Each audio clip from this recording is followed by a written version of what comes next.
प्रभुपाद की जय। आज हम नारद भक्ति सूत्र 45-45वें सूत्र पे चर्चा करेंगे, जो इस प्रकार है। तरंगिता अपि इमे संगात समुद्रायन्ति। और इसका अनुवाद इस प्रकार है कि ये भौतिक संग रूपी नदी से जो तरंगे उठती हैं, ये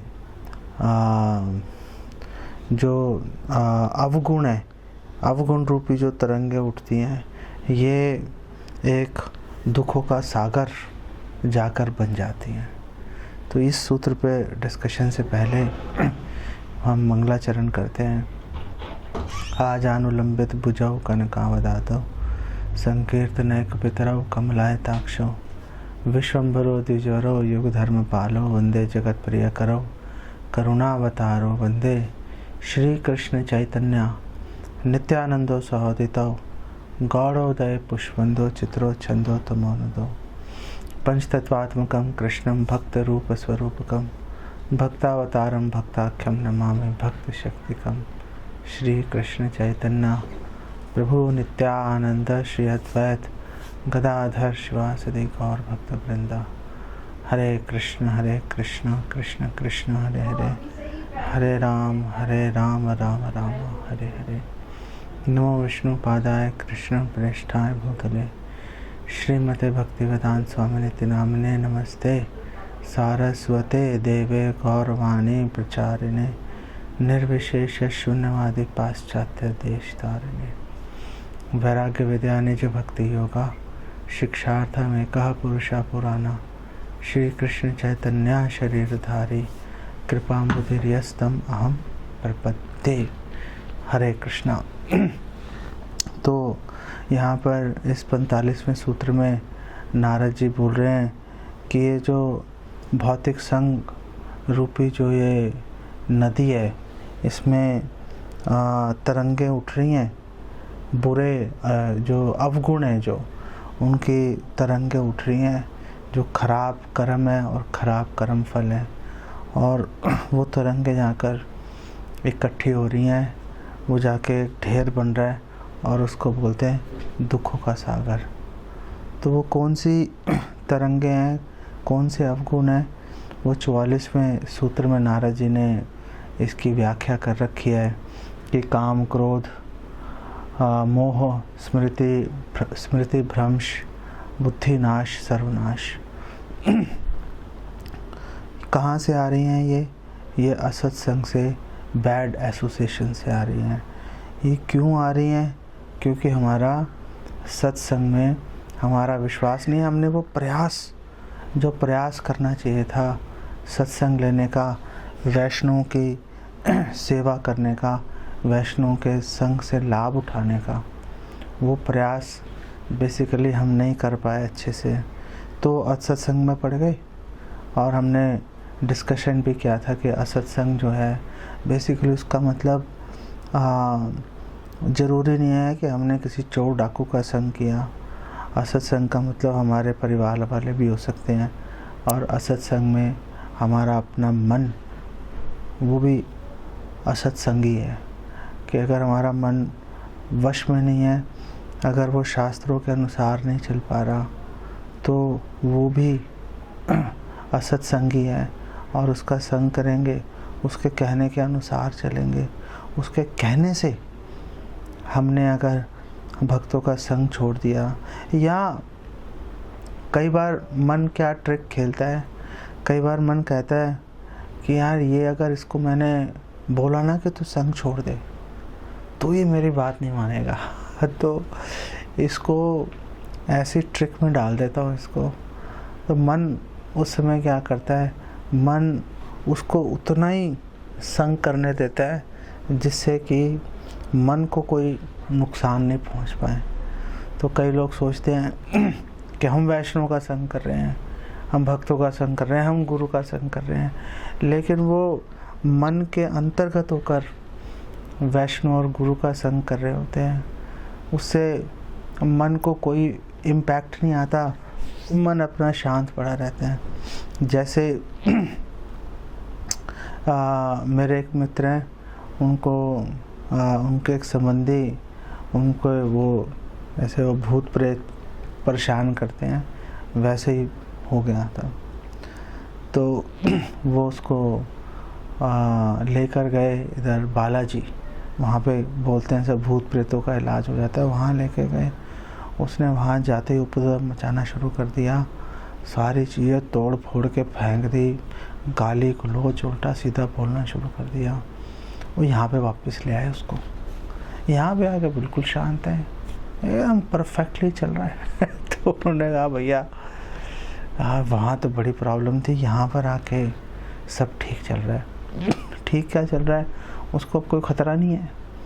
तो जब तक कोई ख़तरा नहीं है तब तक वो क्यों ज़बरदस्ती उपद्रव करेगा, क्यों परेशानी खड़ी करेगा। परेशानी तो तब खड़ी होगी ना जब उसको ख़तरा महसूस होगा। भक्त जो है वो मन को कोई ख़तरा महसूस होने ही नहीं देते।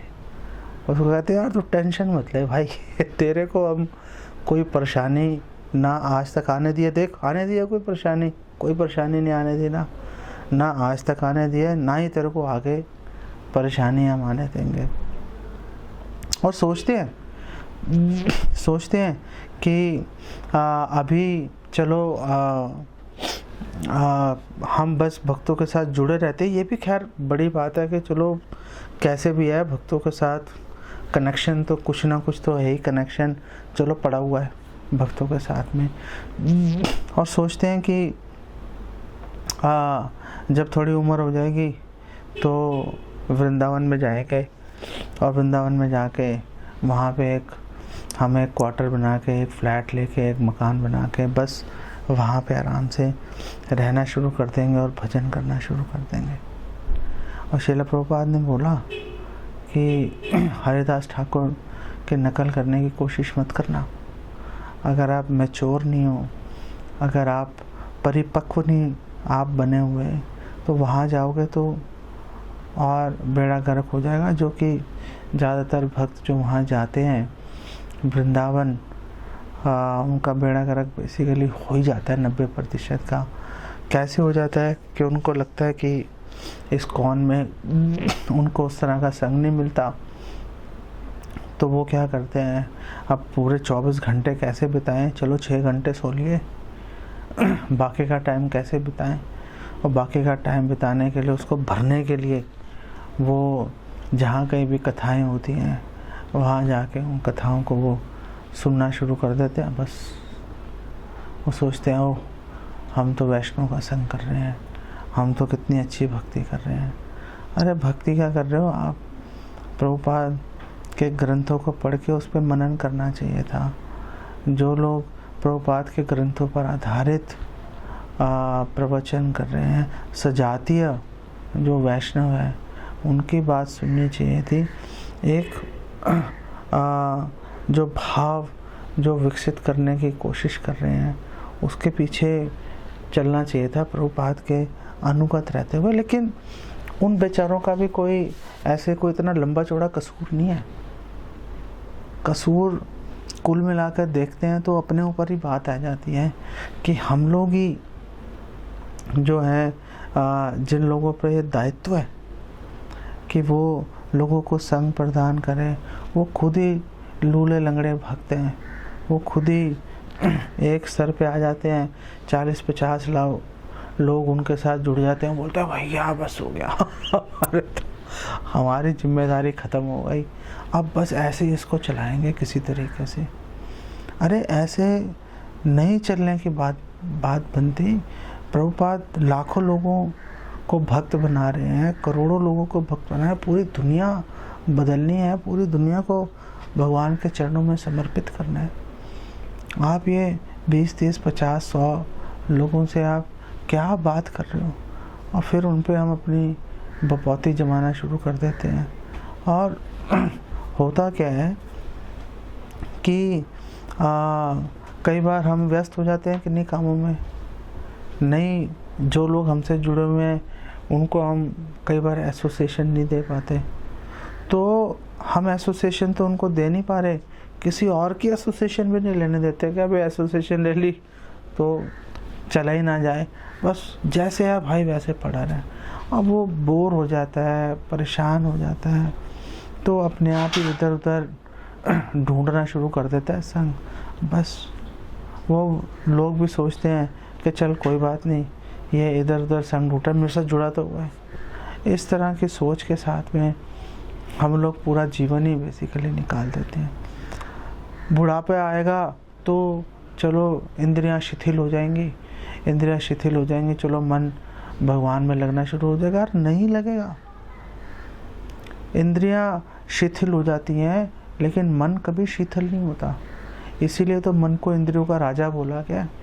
यही एक गुण है। चाहे 90 साल का हो जाओ, 100 साल के हो जाओ, इंद्रियां लटक जाएंगी, शिथिल हो जाएंगी, लेकिन मन यथावत उतना ही ताकतवर बना रहता है। इसका हमें प्रमाण मिलता है च्यवन ऋषि के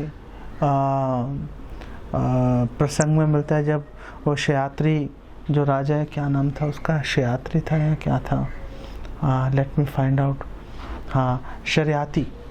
जो शर्याती राजा जो है वो अपनी पुत्री सुकन्या और सैनिक वैनिक तो चलो साथ चलते ही थे, वो लेके गया था अपनी कन्या को कि चलो तुम्हें एक महान ऋषि के दर्शन कराने जाता हूँ। वहाँ गया और वहाँ पे वो उसको जो सुकन्या थी उसको ज़मीन में जो केंचुए होते हैं उनके बिल बना हुआ था, छेद था, उसमें उसको चमक आ रही थी। पता नहीं क्या उसके दिमाग में आया, उसने कांटा उठाया और ट्रैक से मार दिया उसको। उसमें से खून निकलना शुरू हो गया। जैसे खून निकलना शुरू हो गया वैसे ही जो राजा है और उसके सिपाही सबका मलमूत्र बंद हो गया। बड़ी परेशानी हो गई। चलो मल तो 2-4 घंटे बंदा निकाल लेता है, अगर मूत्र बंद हो जाए तो पसीने छूट जाते हैं, चिल्लाना शुरू कर देते हैं थोड़ी देर में। जैसे जो गाय होती है ना, गाय अगर बिल्कुल एक्यूरेट टाइम पर अगर दूध उसका नहीं निकाला तो उसको प्रेशर होता है, उसको उसके थनों में, वो चिल्ला चिल्ला के पूरा मोहल्ला सिर पे उठा लेगी। वो टाइम पे अगर वो प्रेशर रिलीज़ नहीं किया तो प्रॉब्लम हो जाती है। सारे परेशान हो गए। तो शर्याती ने सोचा यार एक ज़रूर कोई ना कोई हमसे गलती हो गई। सुकन्या ने कहा मेरे से हुई है। वो पता चला वो जो लाइट थी, वो जो चमक थी, वो एक्चुअली में च्यवन ऋषि थे। और बाहर निकले, हाँ बिल्कुल बुढ़े ठहरे एकदम। तो राजा ने कहा अरे आपको ज़्यादा लगी तो नहीं। अब वो च्यवन ऋषि जो है वो उसकी कन्या को देख रहे थे, तो उसका तो उत्तर दिया नहीं शर्याती को। और च्यवन ऋषि उसको बोल रहे हैं अरे तुम्हारी बेटी की शादी हो गई है क्या?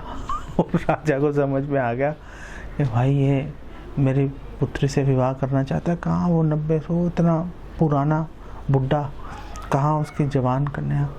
लेकिन उसको पता है कि अगर मैंने अपनी कन्या इसको नहीं सौंपी तो बस मेरा बंटाधार हो जाएगा। फिर कन्या का विवाह किया, सारे ठीक हो गए, वापस अपने घर आ गया और कन्या को वहीं पे उसने सुकन्या को रख लिया उसने, च्यवन ऋषि ने। और ऐसे ही एक बार अकबर ने बीरबल से पूछा, प्रभुपाद कोट कर रहे हैं इस बात को, प्रभुपाद लेक्चर में प्रभुपाद बता रहे थे कि अकबर ने पूछा बीरबल से यार ये काम वासना कब तक रहती है व्यक्ति के शरीर में? तो बीरबल ने कहा मरते दम तक। अकबर ने कहा पागल होना, ऐसे थोड़े ना होता है, अब बंदा मरने वाला है, इतने तकलीफ़ है शरीर में, सारा शरीर जर्जर हो गया, उस समय वो सेक्स के बारे में कैसे सोचेगा? बीरबल ने कहा चलो आपको एक व्यक्ति से मिला के लाता हूँ, अपनी जो आपकी जवान लड़की है उसको साथ ले चलना। ले गया वो उसको साथ में। और अब बीरबल ने कहा उसकी शक्ल देखते रहना, इसकी जो बुढ़ा है जिससे मिलने जा रहे हैं। जब उसके कमरे में घुसे तो खुद बादशाह उसके सामने आ गया। वो जो बुढ़ा व्यक्ति था जो बिल्कुल मरने के कगार पे था, वो अकबर को नहीं देख रहा था, वो देख रहा था उसकी कन्या को। अकबर ने कहा भैया समझ गया मैं बात तेरी, मरते दम तक रहती है। तो ये मन का बेसिकली काम है। हम सोचे कि बुढ़ापे में इसको हम कंट्रोल में कर लेंगे। जितने भी लोग बोलते हैं ना ये भोगी लोग कि ये कोई उम्र है तुम्हारी हरे कृष्णा करने की, बुढ़ापे में जब इंद्रियां शिथिल हो जाएंगी तब कर लेना। अरे इंद्रियां शिथिल हो जाएंगी उसका क्या करें, मन का क्या होगा? मन तो वैसे का वैसे ही बना रहेगा। अगर आज मन को कंट्रोल नहीं किया तो आगे जाके तो हमारी संकल्प शक्ति घटेगी बढ़ेगी थोड़ी ना। आज तो थोड़ा बहुत दुख तकलीफ आएगी, झेल लेंगे, बुढ़ापे में कौन झेलेगा उसको?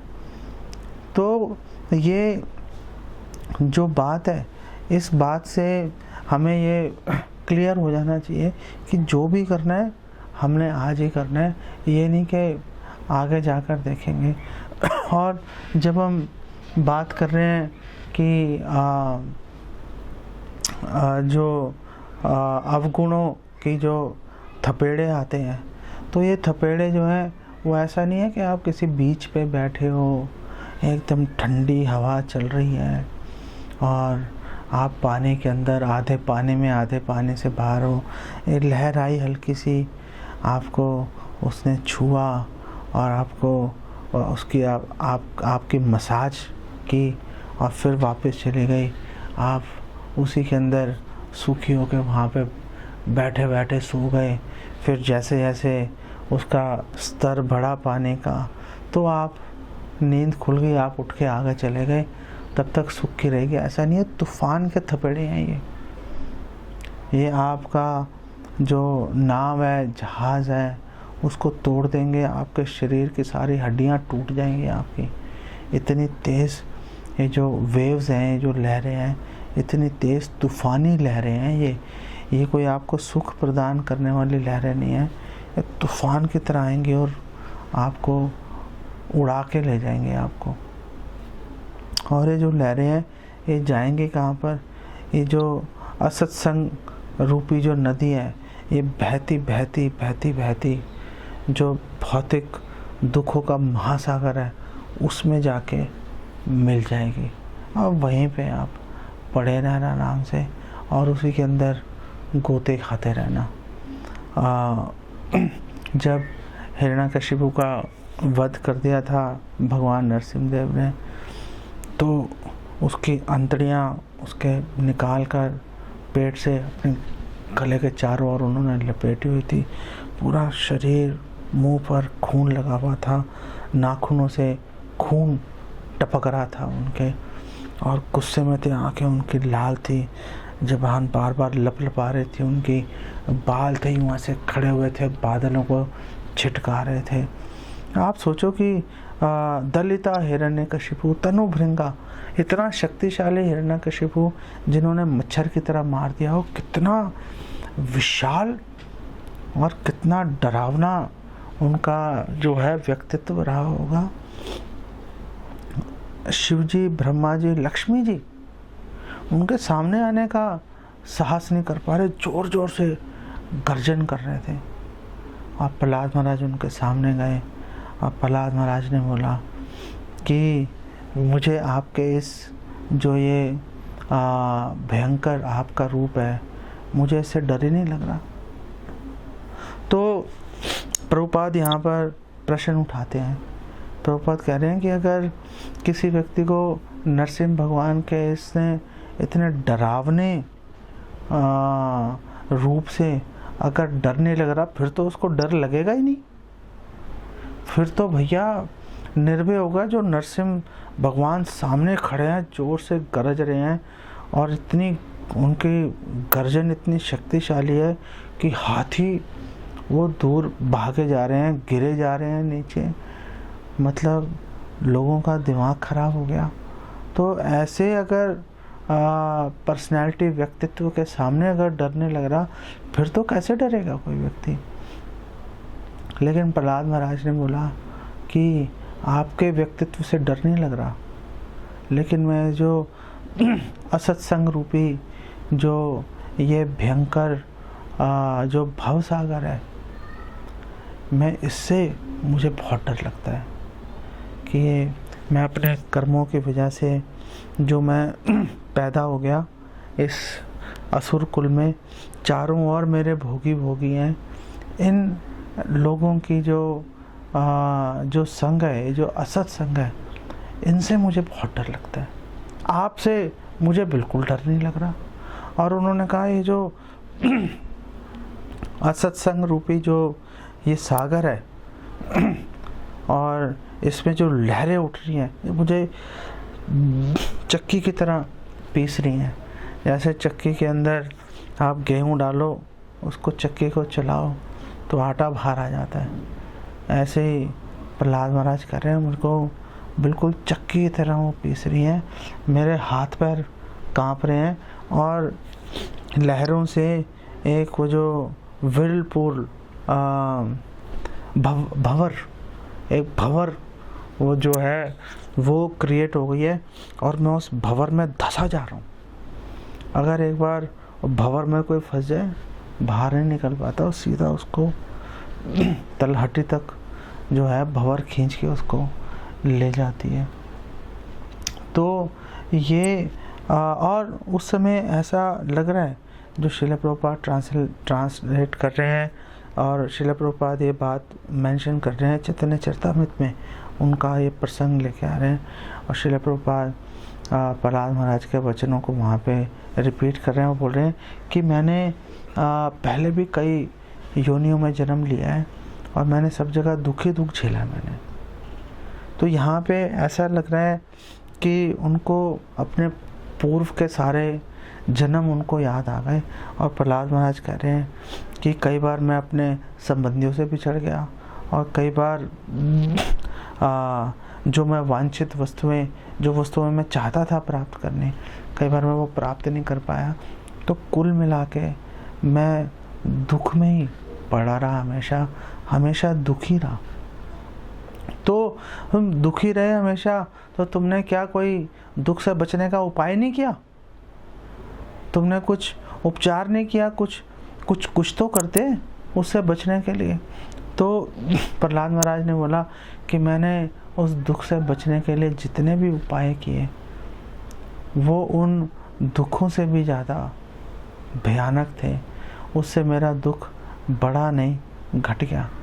वो उपचारों के बारे में श्रील प्रभुपाद एक बहुत ही क्रूड एग्जाम्पल देते हैं। मैंने पढ़ा तो अरे सिरहन हो मेरे शरीर में। श्रील प्रभुपाद उदाहरण देते हैं कि एक व्यक्ति था, बंगाली में कहावत है ये एक्चुअली में, कि एक व्यक्ति था, उसने पूरा जीवन पाप किया। तो उसने बोला यार अब पाप किया है, यमराज आएगा और मुझे पकड़ के ले जाएगा तो बहुत तकलीफ़ मेरे को सहनी पड़ेगी।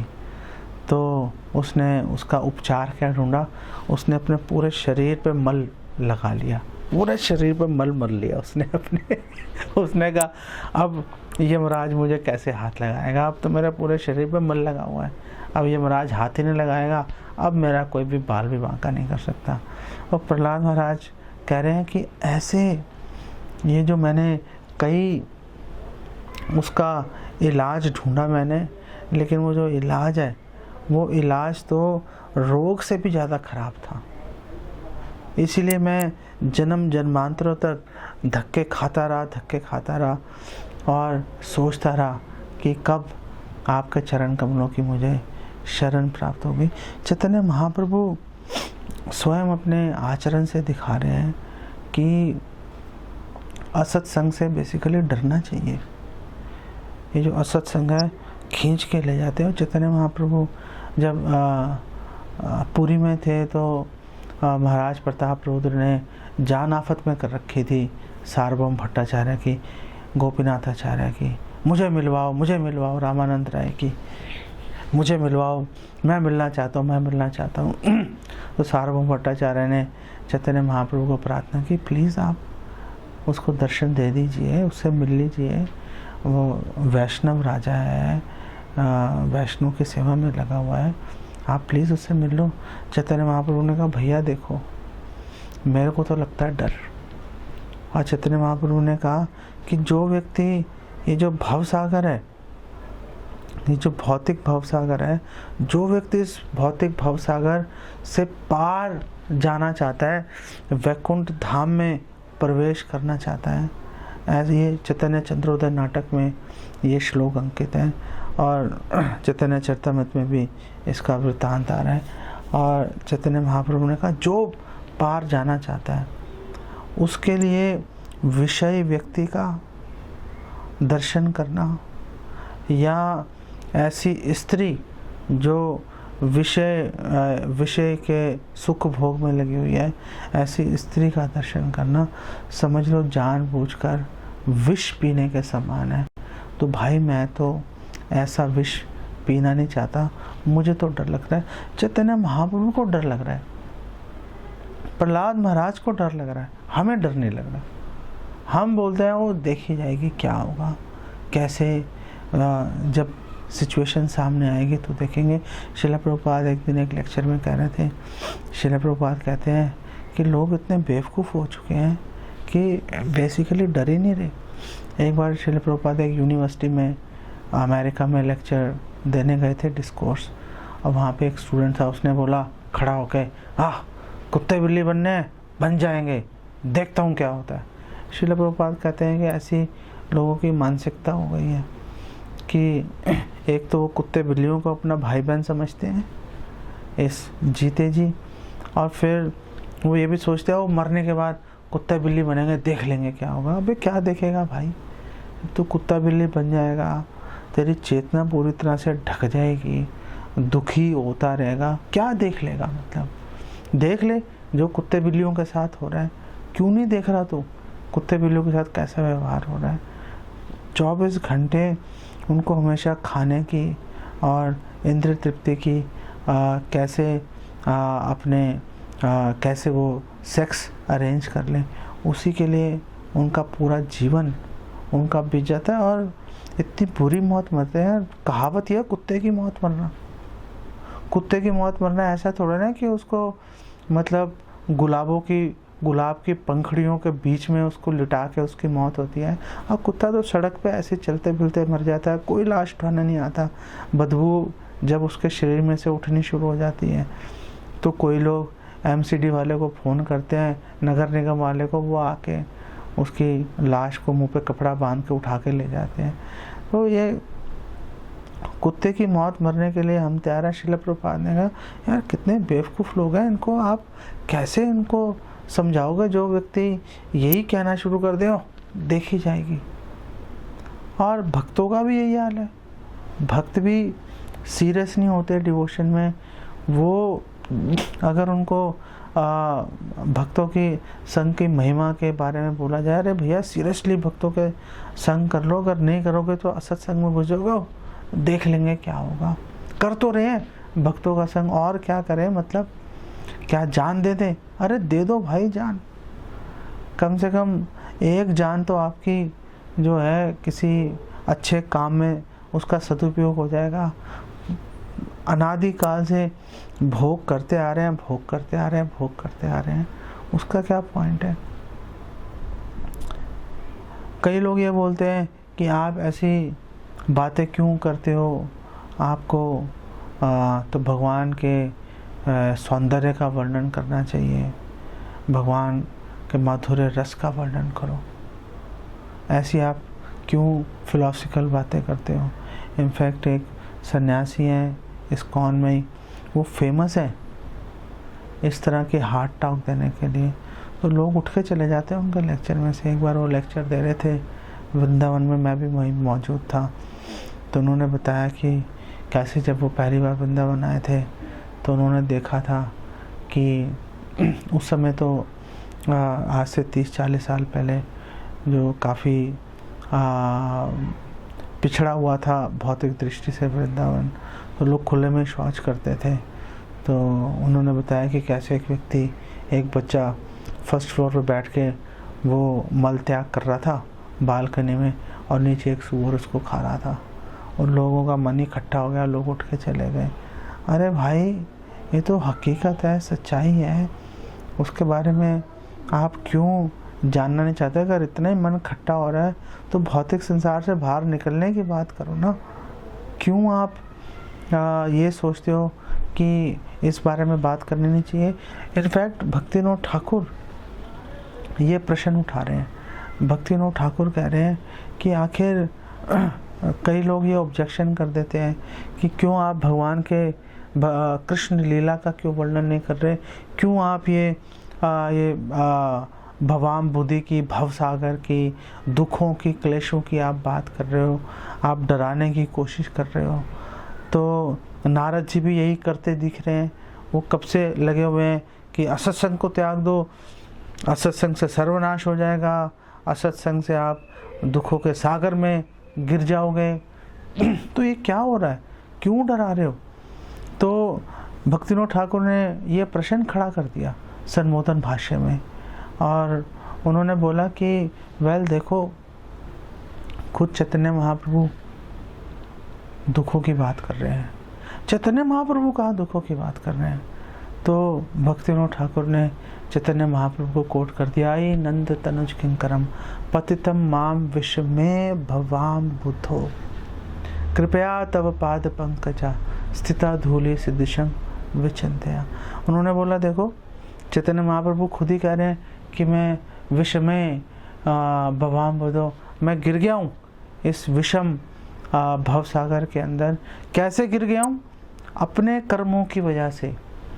किसी का कोई उसमें रोल नहीं है, कोई और जिम्मेदार नहीं है, मैं ही जिम्मेदार हूँ, और मैं ही जाके उसके अंदर गिर गया, और अब मेरी हालत बेसिकली ख़राब हो रही है। और इस उपलक्ष्य में भक्तिविनोद ठाकुर बात कर रहे हैं। वो बोल रहे हैं कि ये जो काम, क्रोध, मोह, स्मृति विभ्रमा इत्यादि जो बुद्धि नाश हैं, ये उन बड़ी बड़ी मछलियों की तरह जो मुझे, मेरे अस्तित्व को ख़त्म कर देना चाहती हैं, जो मुझे निगल लेना चाहती हैं। और मैं ये जो बुरी संगति रूपी जो ये विशाल तूफ़ानी लहरें हैं, ये बार बार मुझे बेसुध कर रही हैं, मुझसे आकर टकरा रही हैं, और मेरी हालत जो है ख़राब कर दी उन्होंने। और उन्होंने बोला कि मैं जब गोते खा रहा हूँ इस भवसागर में, भक्तिविनोद ठाकुर एक्सप्लेन कर रहे हैं कि मैं जब गोते खा रहा हूँ इस भवसागर में, तो कुछ तिनके झाड़, ये खरपतवार कुछ बहती हुई आ रही है। तो ये खरपतवार क्या है? ये कर्म, ज्ञान, तपस्या, योग आदि, ये खरपतवार है। और ऐसा नहीं कि मैं अकेले ही गोते खा रहा हूँ, मेरे आसपास हज़ारों लाखों लोग हैं, वो भी इसी के अंदर गोते खा रहे हैं। कह रहे हैं अकेला नहीं हूँ मैं। और भक्तिविनोद ठाकुर ने बोला इस संबोधन भाष्य में कि गोते खा रहा था, और एक कर्म, ज्ञान, तपस्या रूपी खरपतवार, ये तिनके बहते हुए आए। और उन्होंने बोला कि भला तिनका पकड़ के कोई समुद्र से आज तक बाहर निकल पाया है? लेकिन वो कहावत है, डूबते को तिनके का सहारा। तो उन्होंने बोला मेरे आसपास कई लोग थे, उन्होंने झपट कर वो तिनके थाम लिए, लेकिन वो तिनको समेत जैसे पत्थर पानी में डूब जाता है, ऐसे ही जो लोग थे मेरे आसपास के, वो इसमें डूब गए, वो इसके अंदर, इस भवसागर के अंदर डूब गए, उनकी मृत्यु हो गई। मैं गोते खा रहा हूँ।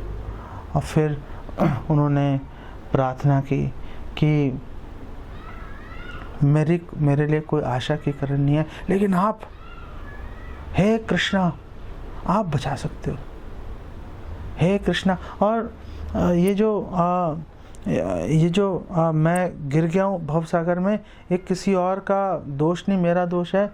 उसके लिए चैतन्य महाप्रभु कह रहे हैं, तोमार नित्य दास हुई, मैं आपका नित्य दास हूँ। तोमा पास रही, आपको भूल गया, मैं हूँ आपका नित्य दास, आप ही को भूल गया।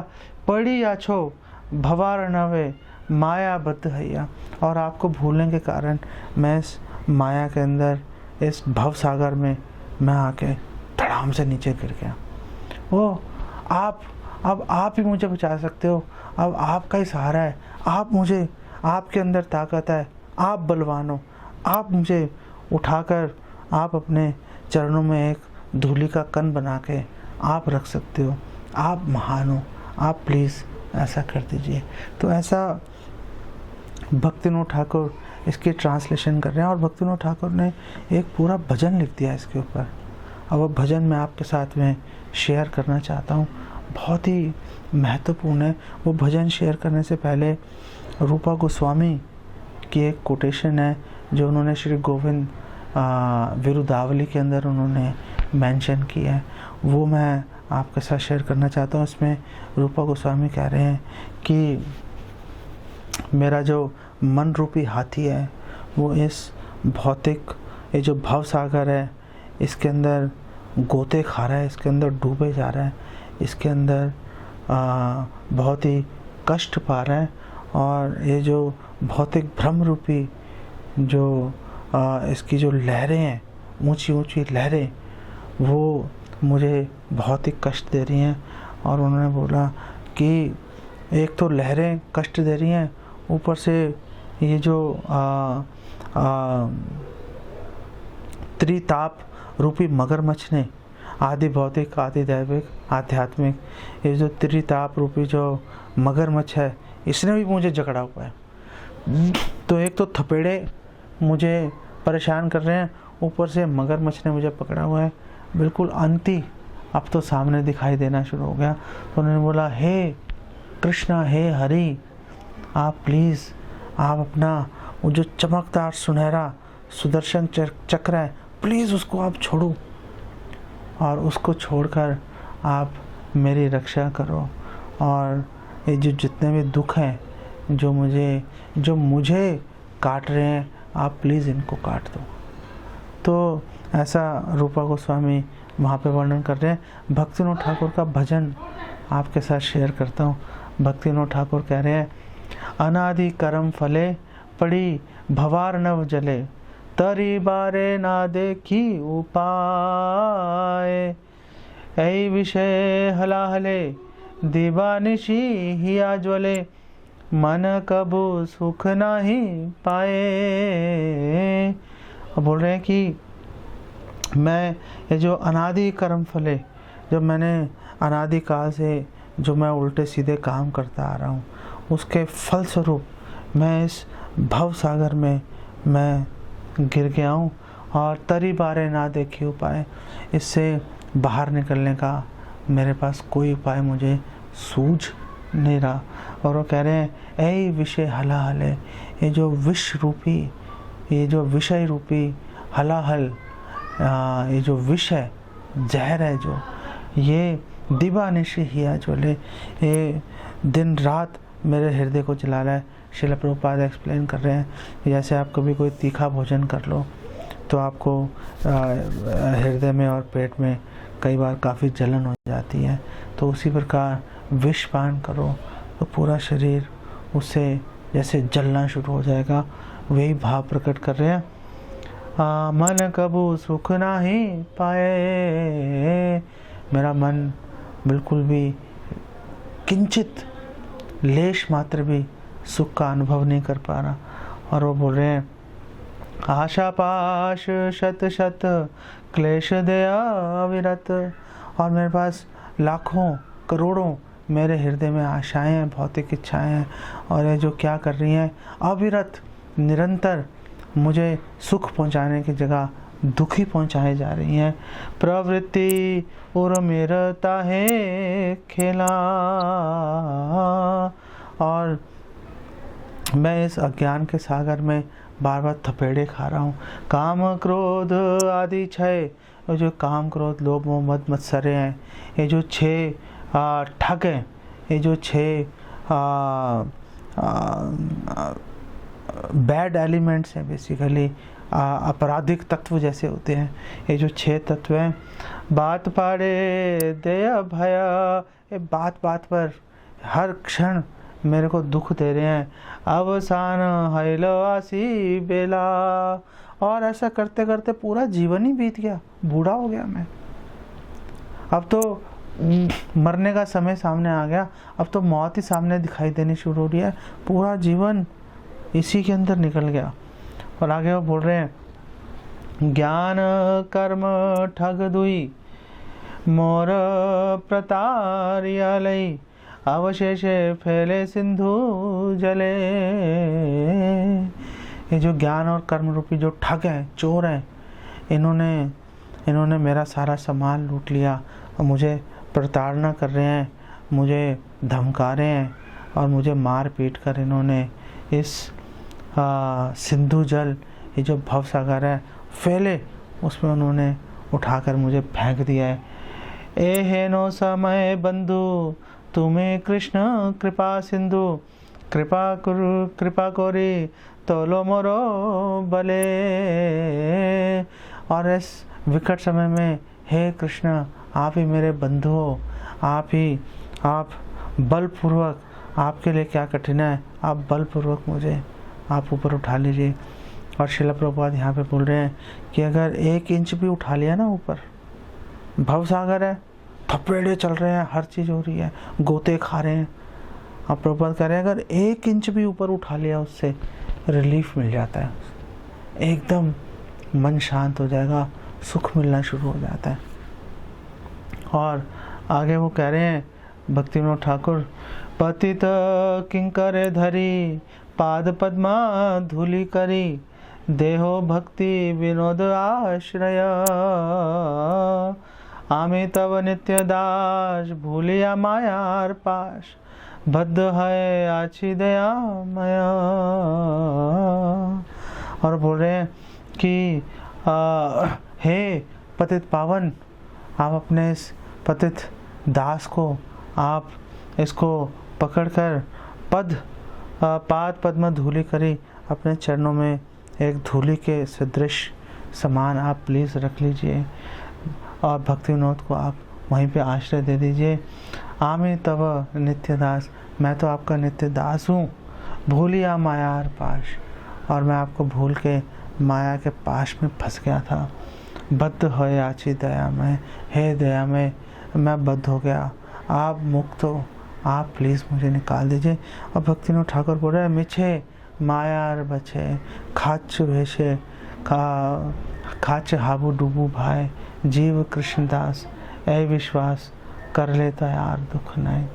और भक्ति विनोद ठाकुर इस बारे में भी यही बातें बार बार भक्ति विनोद ठाकुर बोल रहे हैं कि अगर बाहर निकलना है तो भाई ये जान लो कि मिछे मायार बसे याच भेषे खाच हाबू डूबू भाई, ये जान लो कि हम भौतिक संसार में धक्के खा रहे हैं।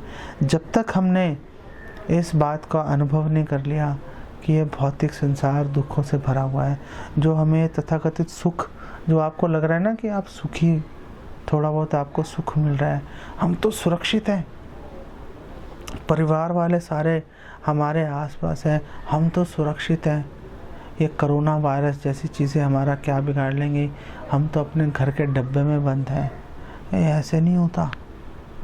आपको जब तक कष्ट आप महसूस नहीं करोगे, अगर आपने अनुभव नहीं किया कष्टों को, तो आप कभी भी भगवान से ये गुहार नहीं लगा पाओगे कि हे कृष्णा, आप मुझे यहाँ से उद्धार कर दो। हम यही सोचते रहेंगे, अगर कृष्ण ने उद्धार कर दिया तो घर वाले छूट जाएंगे। यही सोचते रहे, अरे कौन अपने घर वालों को छोड़ेगा, हम कृष्ण से उद्धार की गुहार क्यों लगाए, जो होगा देखेंगे, मिलजुल के सब झेल लेंगे। ये नहीं पता कि बहती नदी में जैसे 2-3 के साथ आते हैं फिर बिछड़ जाते हैं, ऐसे इस संसार चक्र में 2, 4, 5, 10 जीव इकट्ठे आते हैं, एक थपेड़ा आएगा अलग हो जाएंगे। कौन किसी का माँ, कौन किसका बाप, कौन किसी का पति, कौन किसकी पत्नी, कौन किसके बच्चे, ये सब तो कहने की बातें हैं। अगर ये बात समझ में नहीं आएगी तो कभी भी हम ये नहीं सोचेंगे जीव कृष्ण दास ऐ विश्वास कर लेता आर दुख नहीं। कभी भी हम कृष्णदास के रूप में हम अपने कर्तव्यों के बारे में कभी भी गंभीर नहीं होंगे। और ये जो असत्संग रूपी नदी जो ये दुखों के भवसागर को भरती जा रही है, ये पहले से ही बहुत गहरा है और गहराता जाएगा, और हम इसके अंदर गोते खाते रहेंगे, गोते खाते रहेंगे, गोते खाते रहेंगे। इसको यहीं पे इसको विराम देते हैं।